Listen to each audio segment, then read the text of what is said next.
not cause ni Queen Rabia Mateo kasi maganda rin naman talaga. So cute.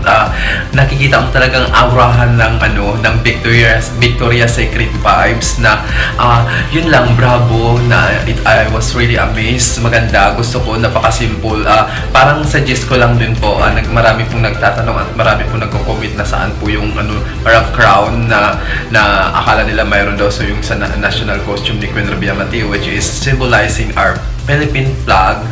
Kasi yung pangit na kasi mga kabi kung lalagyan mo pa ng kumbaga hindi makikita yung talagang kabuuan ng mukha niya, hindi talaga magre-represent kung mayroon yung pa, siguro yun lang din po yung yung nabibis ko kung bakit hindi na nilagay yung parang crown sa ulo niya. So, para sa akin, ako, kumbaga bravo, Arriba Rabia Mateo. I was really thankful na nadala niya yung walk niya, okay yung lahat. Of course, I wanna say thank you for the designer and of course, credit to the video for Miss Universe. You know, it's really means a lot to me about that each candidate deserve to win the national costume because they have a differences yung meaning ng gown, but isa lang talaga yung mananalo, pero win or loss, bravo, platado talagang. Kumbaga sa akin, okay ako, wala akong no comment ako against sa national costume ni Queen Rabia Mateo kasi maganda naman talaga and inspired ng ating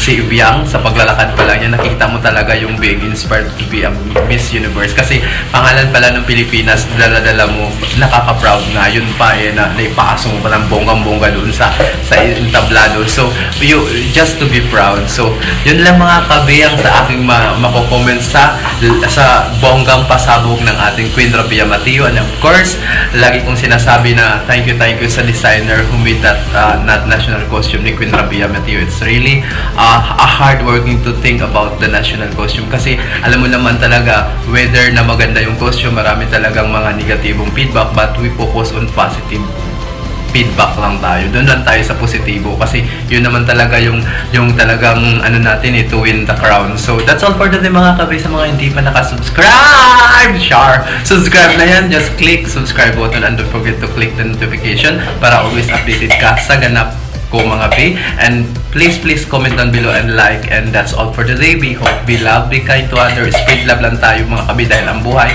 dapat i-enjoy lang natin. So thank you for watching. Rio Oxenia Mateo, Miss Universe Philippines 2020. Be proud to raise your flag.